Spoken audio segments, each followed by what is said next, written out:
Okay, let's get started because 7:47. So we are up to yesterday, and recording this, of course, for those at home, the third to last line of Daf Zayin Amabet. The problem with today's Daf, a little bit, not problem, the challenge is that it's not so, it doesn't flow so well, meaning we get very distracted quickly, today's Daf. So we start talking about something, and then we get distracted and start talking about the next thing. So wow. Okay. So as Miriam's joining, we'll get started. So we're up to Miriam, we're up to the third to last line of Daf Zayin on the bed, and I was telling Nava, it's a little bit of a distracted Daf where things don't flow so well. We mention something and then it gets us excited, and we mention the next thing, which might be unconnected. But the thing we said yesterday, so we're in the middle of a Gemara, of course, because that's how Daf Yomi works. But we had a discussion yesterday about whether you can do whether basically. Well, let me start from the big top. The basic question here is, can you compare the kmitza, which is the essentially the the activity of a mincha, right? Taking your hand in, taking the komets out, putting it in a kli, bringing it to the mizbeach, putting it on the mizbeach. How much do you compare that to the blood of a carbon, where there's a lot of parallel, but of course there's a lot of differences.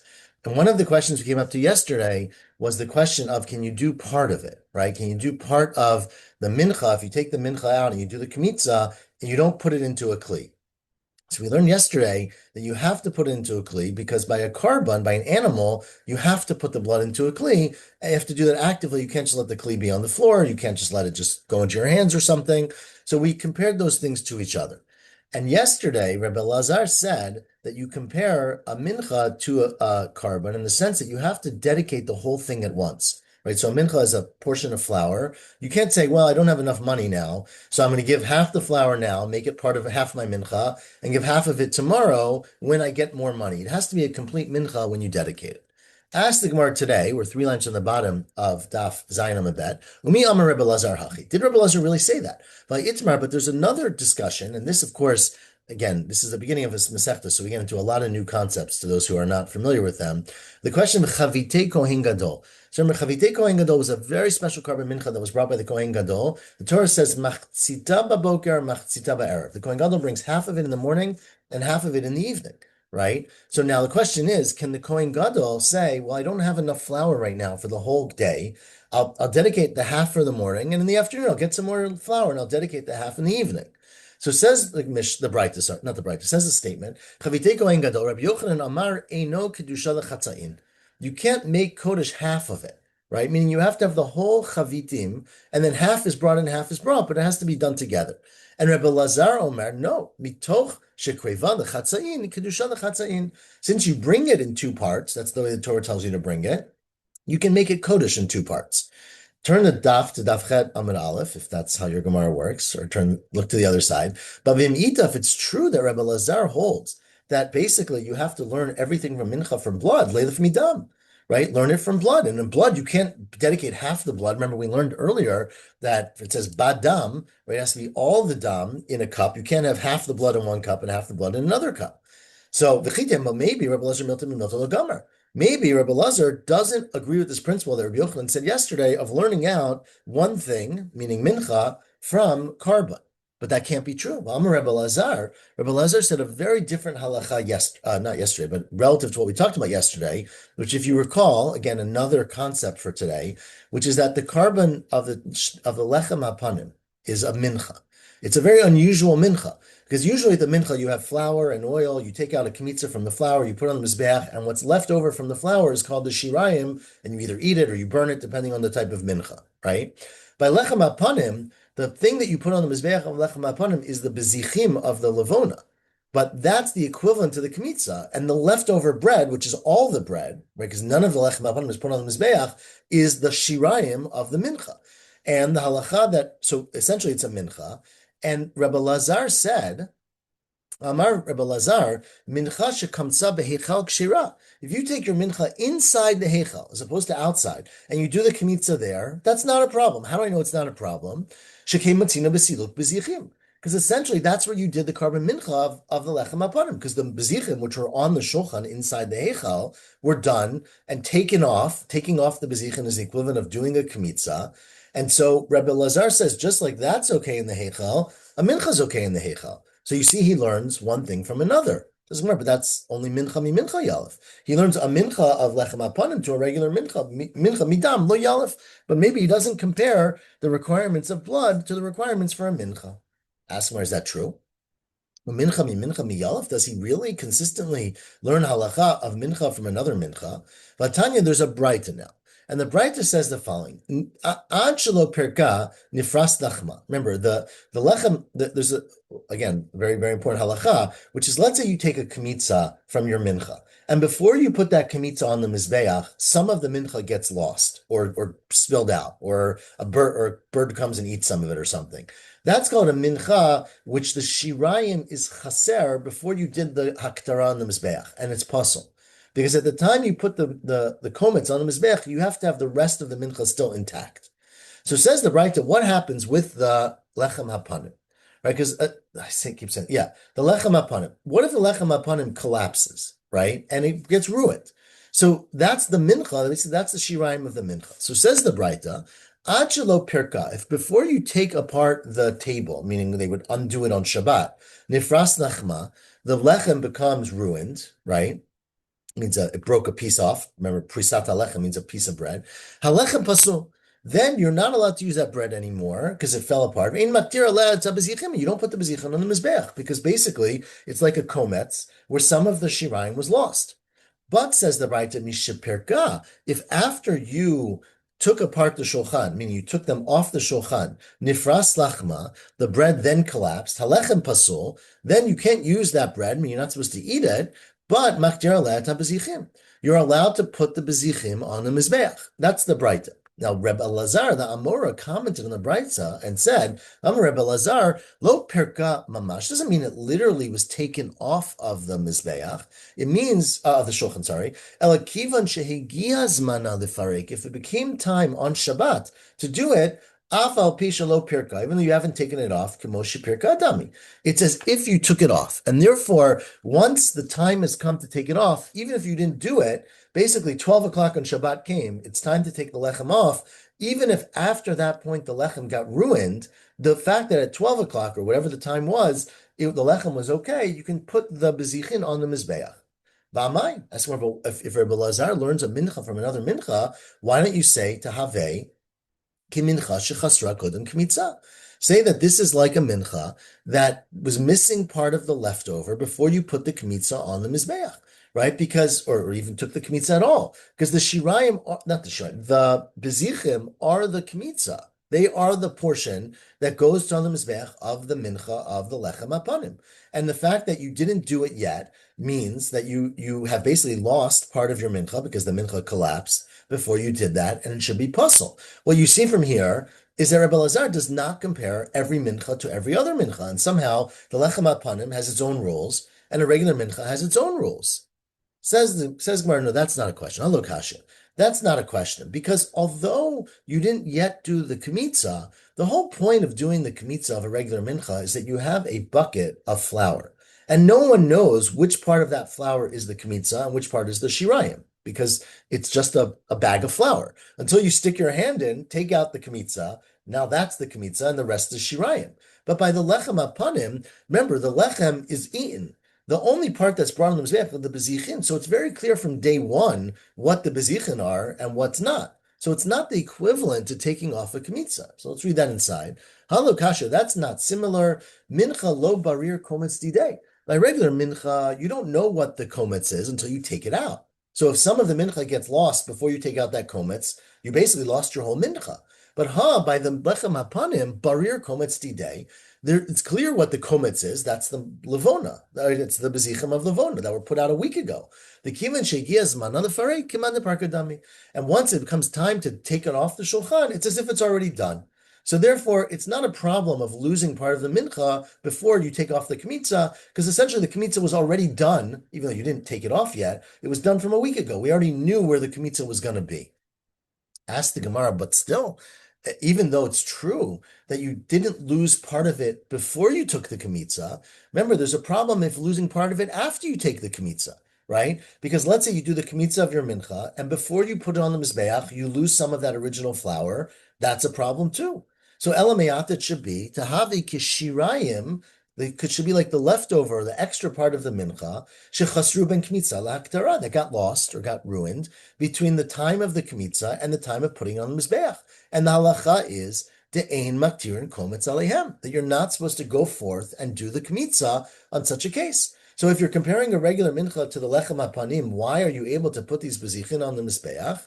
Answers the Gemara, it's not so simple. You're oversimplifying. Because lav pluktuhu, it's a machloket amoraim that we're going to have tomorrow, actually, that rebel and about whether, in fact, you can put the kmitza on the mizbeach if after taking the kmitza, or in this case with the lechem hapanim, taking the bezichin off, or the time coming to take the bezichin off, you then lost part of the leftover of the mincha. And Rabbi Lazar savala kimanda amar shiraim shechasru ben kmitza laktara maktir kometz aleihem. Rabbi Lazar holds like the Amora later, who says that if you lose some of the mincha after you take the kmitza before you put it on the mizbeach, doesn't matter. Keep going and do the kmitza on the mizbeach. Okay, so that is basically, you could put a window around it. That's how we try to understand Rabbi Elazar, whether he learns mincha from blood, whether he learns mincha from mincha, and now we're very happy.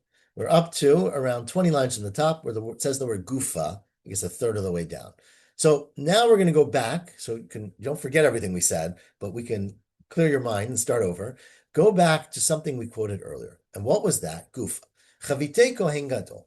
If you have the chavitin of the kohen gadol, remember this is the carbon of a mincha of a kohen gadol. He brings from his home half in the morning every day, half in the evening. Rabbi Yochanan Amar Eino kedusha lechatzain. Rabbi Yochanan said you can't bring half of it. You have to bring the whole thing and then bring half on the mizbeach in the morning and the evening. And Rabbi Lazar Amar mitoch shekreva lechatzain, since it's actually brought on the mizbeach half in the morning and half in the evening, kedusha lechatzain. It can be kodesh in two parts.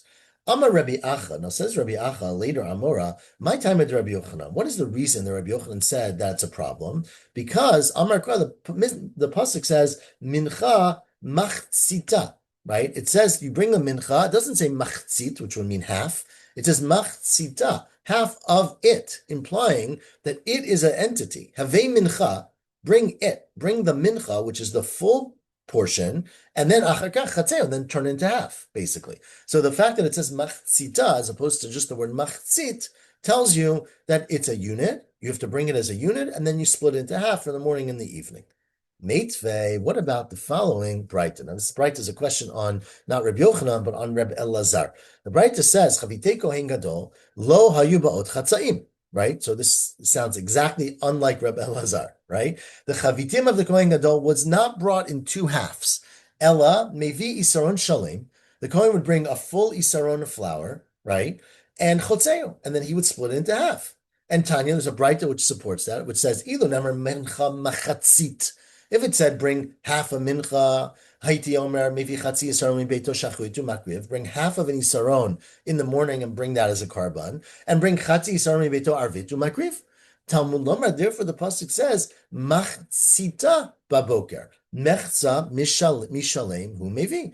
Bring half of a whole, meaning bring a whole isaron, and then take half of it as the carbon in the morning, half in the evening. So this Breita, is word for word what Rabbi Yochanan said and goes against Rabbi Elazar. Answers Rabbi Elazar, well, you're right. Obviously, the Breita doesn't agree with me, but the Breita is telling you la mitzvah. That's the ideal way to do it. You're supposed to do it that way, but it doesn't mean you have to do it that way, right? Sometimes you have to, sometimes you don't. This is just la mitzvah. Ask the Gemara, Amrle Rav Gvia, Rav Gvia Beiktil, right? Rav Gvia, the famous Rav Gvia came from Beiktil. I don't know exactly where Beiktil is, but Rav Gvia said to Rav Ashi, I don't get it. Remember, we have a principle, and we've had this in Zvachim, we're going to have it a lot here in Menachot, that how do we know when the Torah says to do something, does it mean you should do it or you have to do it? And one of the clues that you have to do it is that it says the word chok or chukah, which means this is the rule, right? And whenever it says that, it means la'akev. Ha-chukah chtivba. But if you go to the psukim of Minchat Chavitim, it says the word chukah, and that should mean that basically it is required. Amar Leisa, Rav Ashi said, well, you know what Rav Elazar would answer? Lo nitzracha ela lahavi'ah shalem mibeito. There's two different parts here. When you bring it from home, you have to bring a full isaron. Everyone agrees to that. The question is that now you brought it from home. It's not a mincha yet, right? Remember, the way you make something kodesh is you put it into a kli sharet, right? Says Reb Yochanan, you have to put the entire mincha into a kli sharet and then take half of it out for the morning and half of it in the evening. Rebbe Lazar says, I disagree. You bring the whole thing from home, but only put half of it into a kli sharet, which is pretty smart because if, let's say, the other half, I don't know, something happens to it or it stays overnight. Remember, once you put something in a kli sharet, it stays overnight. It's puzzle. So maybe, you find another half of flour, whatever. You don't want to make it kodesh before you have to. So basically, according to Rebbe Lazar, there's different halachot. You're supposed to bring a full isaron of flour from home, but you don't have to put it all in a kli sharet at one time. You could do half in the morning and half in the evening. And again, Rabbi Yochanan disagrees. Okay, says the Gemara. Take a deep breath. We are the sixth to last of the narrow lines. Going fast here, but hopefully it's clear. Is it clear, Nava? Okay. Ask the Gemara the next question, which again, like I said, these are loosely related. They're not all getting back to one point. But the question that we have now is, Mi Amar Rabbi Yochanan Hachi.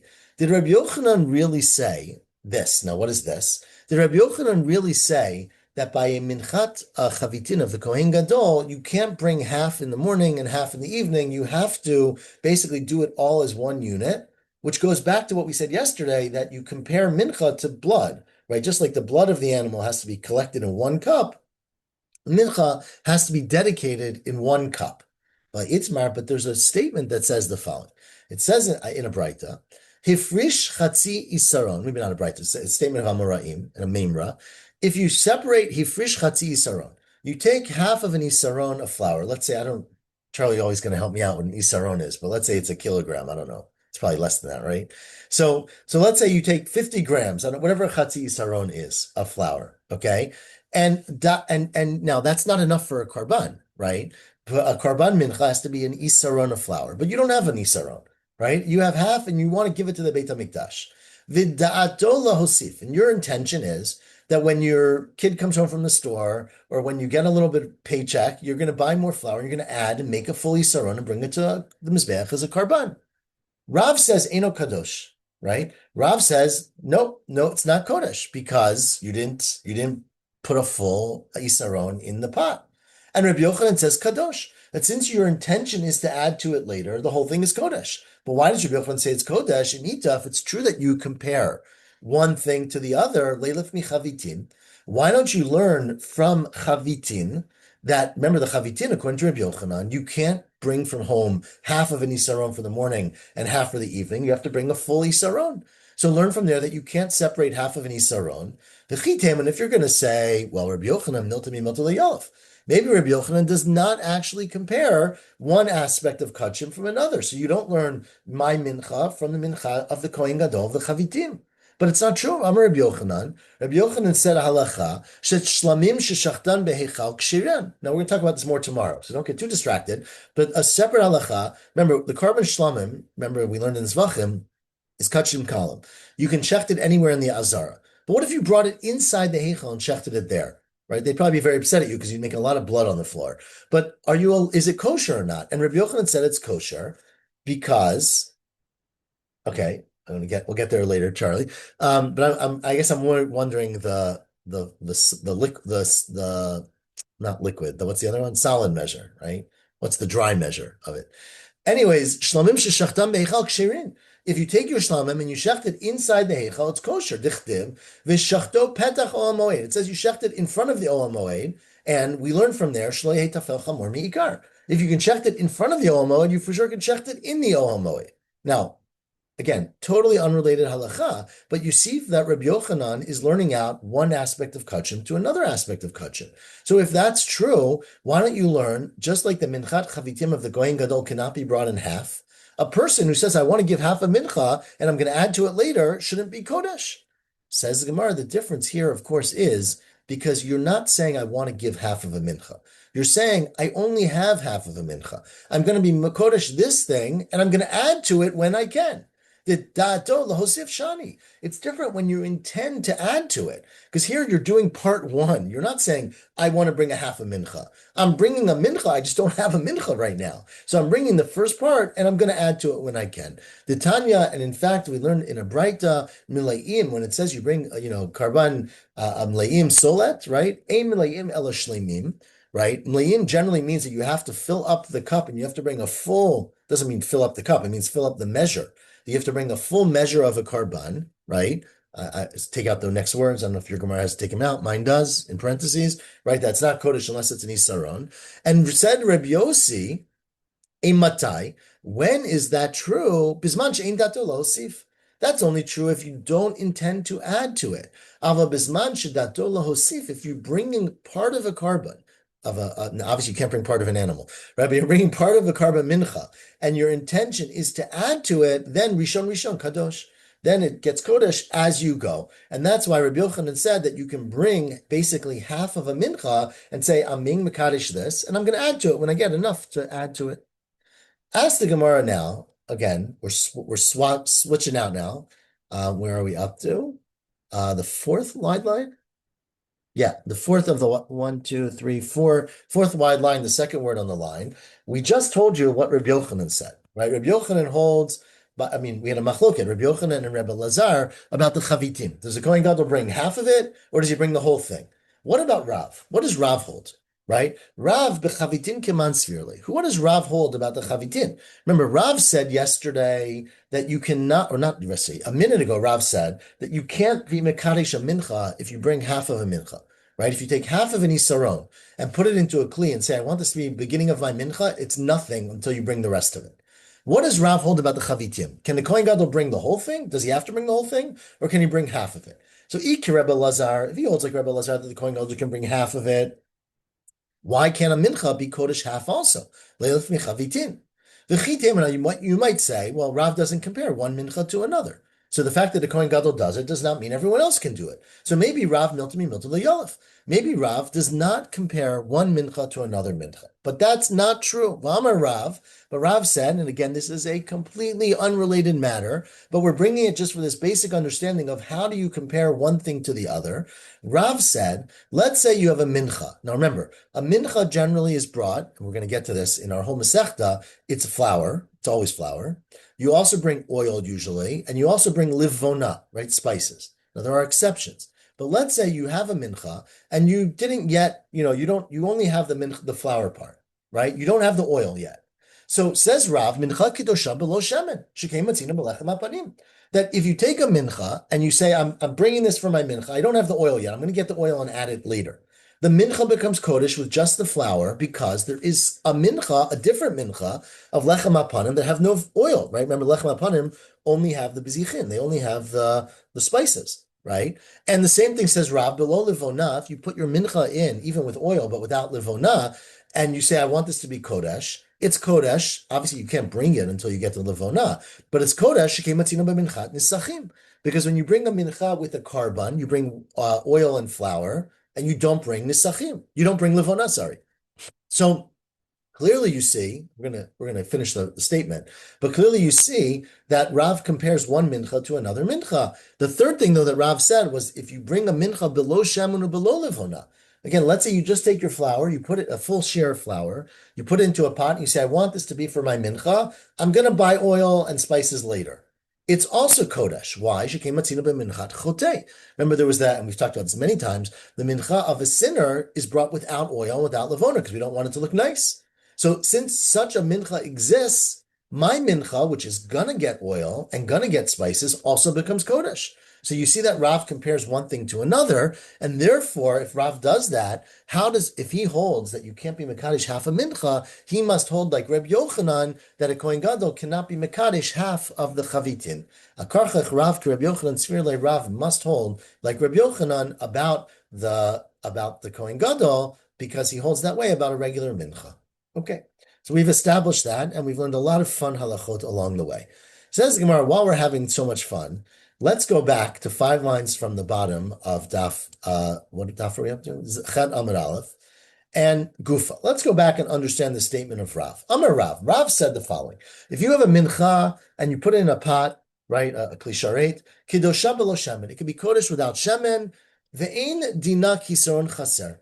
You don't look at it like it's missing. You don't look at it like it's only part of a mincha because shkematina b'lechem hapanim. Because lechem hapanim are a mincha and they have no oil. So some minachot don't have oil. And therefore, although your mincha is going to have oil, the flour is complete on its own. If you have a mincha below levona without spices, it's also kodesh. Shkematina b'minchat nisachim, because the minchat nisachim, like I said, has no levona. If you do a mincha, a flour below shaman or below levona without anything, that's also kodesh. Shkematina b'minchat chotei. Okay. Furthermore, now that's the flour. Says Brav now, and this is the new thing, but what about if you have no flour and you just put the oil in a container, right? And you go into the oil and you say, this oil is for my mincha, I'm going to add flour later, right? Says Rav, that also is kodesh. Shemen is kodesh on its own. Levona is kachi, high below high, the high below high. Each one is kodesh on its own. Why? Because shemen shkematina beluk shemen shel mitzora. If you recall, the mitzora brings a pitcher of oil that is not mixed with anything. So there could be a karban of just oil. Now, again, your mincha is not just oil. It's oil and flour and spices. But since there's a different karban of just oil, your mincha becomes kodesh in that setting. And livona, shekematina b'levona ba bezichim. The livona of the bezichim, remember with the lechem apanim, you have these containers of just oil, just levona, just incense, right? Just spices. And so therefore it can be kodesh on its own.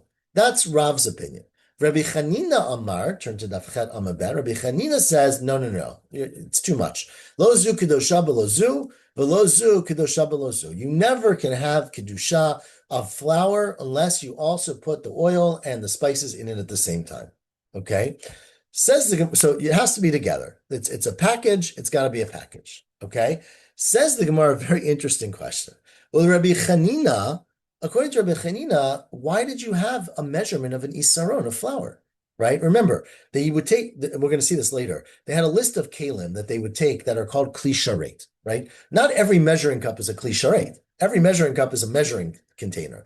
They took some of them and they put shemen hamishcha on them and they made them holy, and they were holy kli sharet, meaning you put something into it, it becomes kodesh, right? Now, one of the measurements we're going to see later was an isaron, was a tenth of an ephah of flour, which is the shear of flour of a mincha. But the reality is that according to Rav, you can put a tenth of an isaron, you can put an isaron in it and become kodesh, even though you haven't added the oil and the spices yet. But according to Rabbi Chanina, it never becomes kodesh unless you add the oil and the spices. Of course, the problem is if you take a measurement, say I don't know, half a cup, and you fill it up with flour, and you add oil and spices, it's going to overflow, right? So clearly you can't use that cup to make your mincha. So ask the Gemara, according to Rabbi Chanina, isaron l'manim shach. Why did you ever do mishicha, meaning shemen hamishcha, on an isaron? You never could use an isaron for a mincha because you needed to have the flour and the spices at the same time. Answers the Gemara, there's an exception, the minchat chotei, right? Remember, the minchat chotei was just flour. There were no spices and no oil. And that's where you would use the isaron. What about the lug? Why did you have to have a pitcher of oil? Again, if always the oil has to be mixed with the flour and the spices, and the oil itself will never be in that pitcher. Lama nimshach. And again, answers the Gemara what we would know, lug shel mitzora. Right? The mitzora brought a pitcher of oil with nothing else inside of it. And therefore, that's why you needed to have that. And continues the Gemara, while we're on this topic of measurements, where are we? The fifth line of Zavchet Amabet. The truth is, Af Shmuel Sever Lahad Rav. The truth is that Shmuel also agrees with Rav's point. Remember, Rav's point was that you can make, again, the machloket we had earlier today, again, these are all so confusing, is whether or not you can put half of a mincha into a kli and make it kodesh. And we said the answer is probably not. You certainly, according to Rabbi Yochanan, you can't do that. There might be an exception if you're going to do half and you're going to add later, right? So half on the way to a whole. But what Rav said is that forget about the question of half and whole. What about the parts, right? Rav said the constituent parts of the mincha can be kodesh individually. So you can be mekadesh the flour and mekadesh the oil and mekadesh the incense, the levona separately. Says the Gemara, now Shmuel agrees with that. Av Shmuel Savarla Hadarav. It's not because we have a Mishnah that we had, if everyone recalls, towards the end of Masechet Zvachim. We said in the Mishnah in Zvachim The klei halach, if you have vessels that are used for moist things, for liquids, like a liter or a gallon, those are mikachinet halach. If you put liquids into them, they become kadosh. Midata yavesh, the measurements of dry things, like I can use a cup, but they used isaron or things like that. Mikachinet yavesh, a hin, a chatzi a hin, right? All those measurements. No, that's liquid. Isaron, I guess, counts, right? There could be isaron, I think, can go either way. But the midot yavesh, the dry measurements, mikachinet yavesh, they're mikadesh the flour, things like that. But said the Mishnah, ein kli halach mikachinet yavesh, right? The liquid measurements, you can't put flour into them and make it kodesh. And lo midot yavesh mikachinet halach, and you can't put blood into the flour measurement and make it kodesh. And that was the Mishnah. Now Shmuel said on the Mishnah of Amar Shmuel, that's only true lo shanu el midot. That's only referring to the devices that are meant to measure. Of a mizrakot, but if a mizrak, now mizrak is just a bucket where basically they would catch the blood in it. It was no measurement. There was not a shear of blood you needed, right? You just had a very big bucket and the blood would go into that. The mizrakot, those mikachot et hayavesh, you can use those as a kli sharet to mikadesh the dry things. Shenemer, and it's based on the pasuk which says shnehem minleim solet. These were filled up with things that had both liquid and dry. Basically, it's our derivation from there. So it had solet, which is dry, and shemen for the mincha. So therefore, what you see is that you basically can combine, you can individually be mekadesh liquid and not be mekadesh solid, and vice versa. That's what Rav said and what Rav Shmuel agrees with. So that, and the proof is that you could put a mincha, which is a dry thing, into a pot that's generally used for something that's blood, which is liquid. Amalei Ravacha midifti Ravina. Ask Ravacha to midifti Ravina. What do you mean a mincha is a dry thing, right? A mincha is moist because a mincha is mixed with oil. So like anyone who's made cookie dough before, right? You take your flour, you take your oil, mincha lachi. A mincha is not considered a dry thing. It's not flour. A combination of a mincha, of flour and oil, is liquid. Not liquid, but it's moist. Malay said, no. It's true that although obviously when you combine flour and oil, it gets to be a paste. But lo nitzracha liyavesh sheba, right? There are still clearly parts in the mincha that are not dissolved. Hainu livona. For example, the livona. Right, the levona itself, the kernels of levona don't get dissolved; they're still solid, right? So there definitely are parts of the mincha that are not completely dissolved, and therefore there's at least some dry parts in the mincha. And we're going to take out the next line, even though it's true, it just doesn't need to be said. But basically, the fact that Shmuel said that a mincha can be put, which is a dry thing, can be put into a kli of a wet thing, means that Shmuel holds that a mincha can be kodesh in its own parts. Okay. Now, Ibadim, another answer, the Gemara said, is that the truth is that although a mincha is a little bit moist, it's all relative, right? Because mincha legabe dam ki yavesh damya. When you're talking about flour, sure, that's dry. You're talking about a mincha, which is a combination of flour and oil and spices, that's a little bit moist. But when you talk about blood on the other side, blood is a pure liquid, right? So clearly, compared to blood, a mincha is not considered to be liquid. No one would say a mincha is as moist, is as flowing, of course, as blood. Okay. This would have some halakhic consequences for reheating food on Shabbat. What constitutes liquid versus solid? 100%. I agree. I think I don't know that I don't recall how much we use mincha to do that, but your principle is 100% correct. That there's quite a large continuum between liquid and solid, right? What's in between, and clearly a mincha, which is a mixture of oil and flour, is along that continuum, 100%. Okay, we are halfway down, really smack in the middle, I think, of Daf Chet Amud Bet at the word Gufa, right?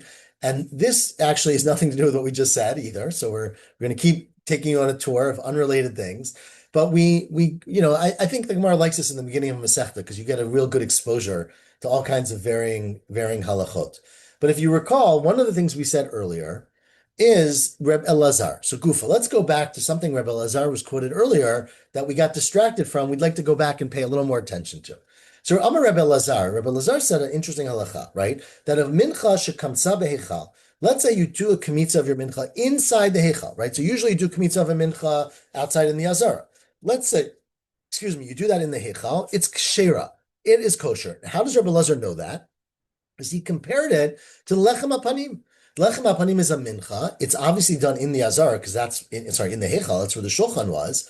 And you did the kmitza of the lechem apanim. What's the kmitza of lechem apanim? It's taking off the bezichin, taking off the cups of incense. So by doing that, you did it in the Heichal and it was kosher. So any mincha that was done in the Heichal would be kosher too. Shekem matzino b'siluk bezichin. So that was Rebbe Lazar's comment, and we discussed it earlier today to understand, does he derive one mincha from another mincha?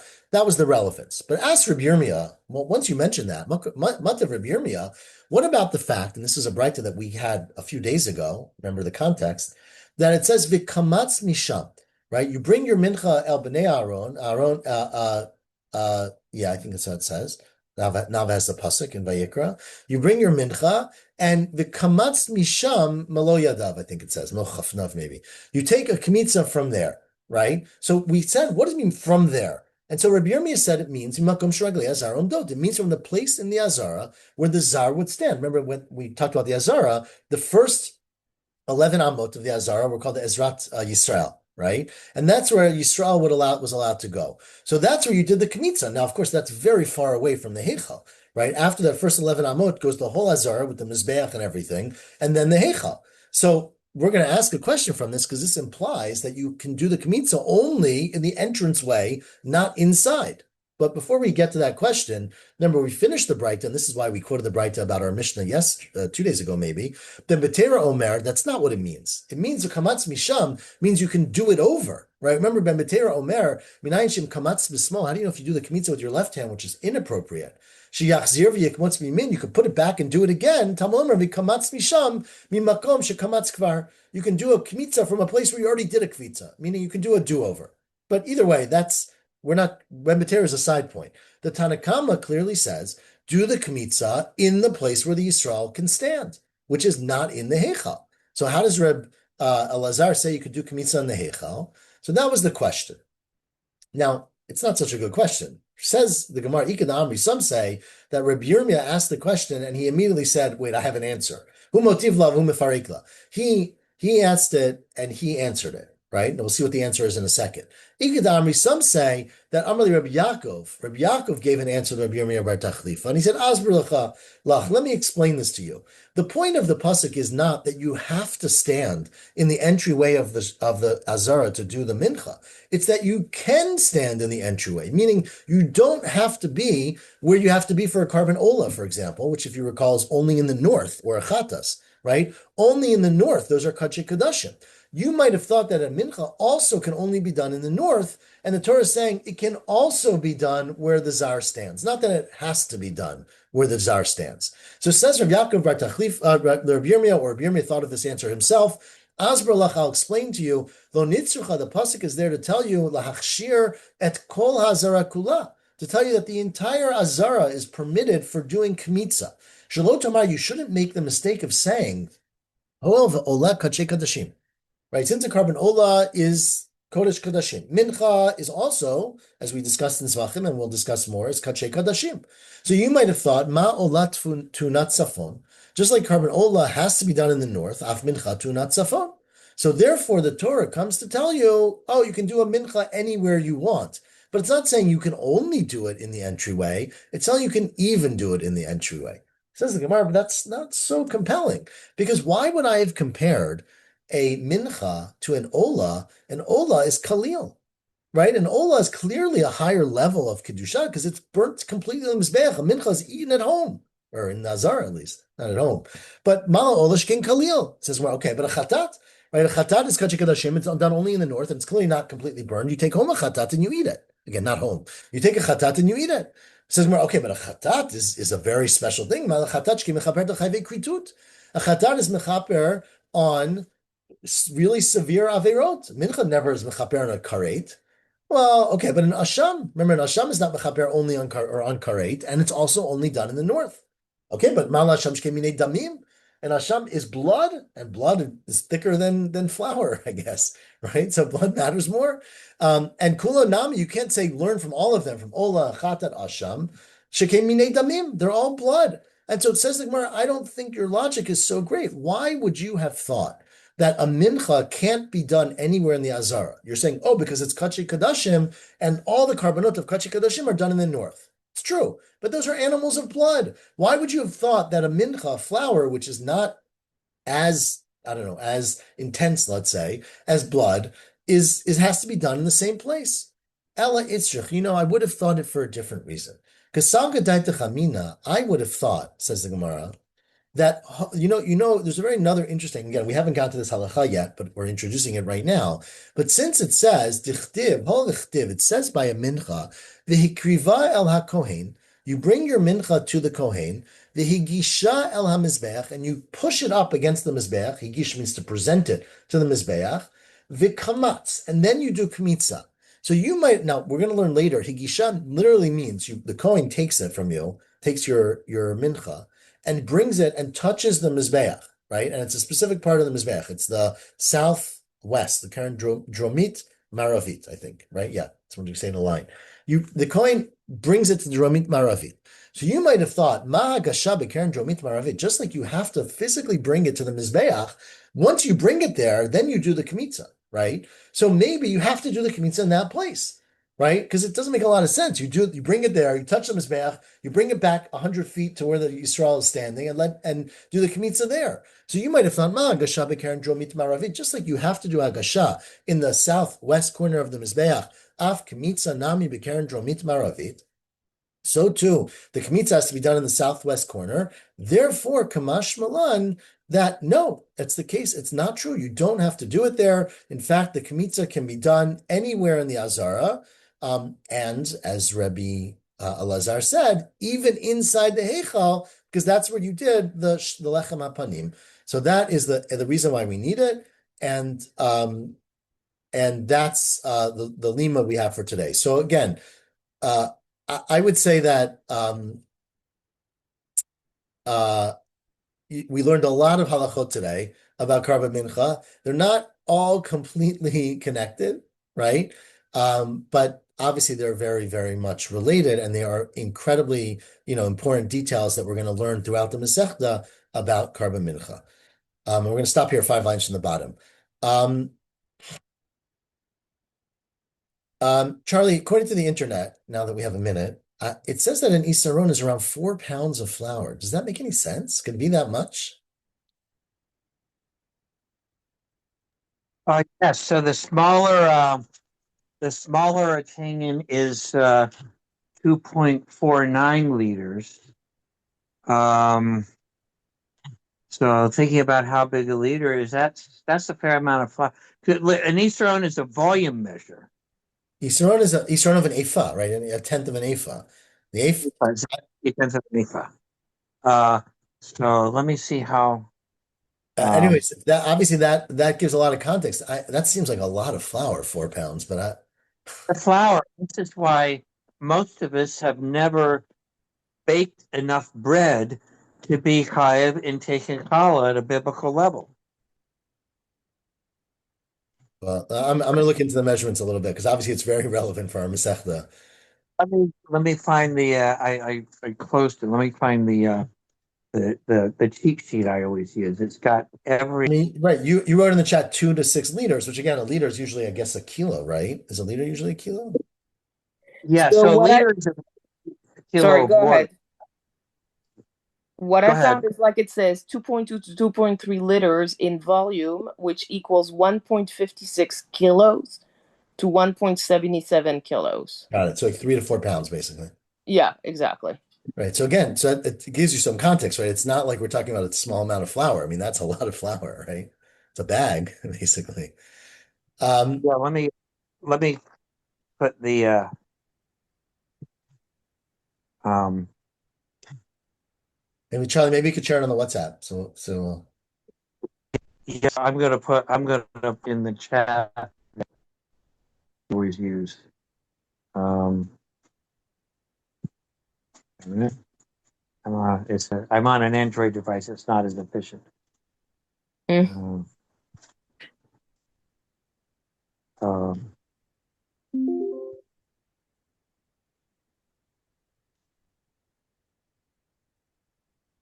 there you go. every measurement you could ever imagine with multiple opinions.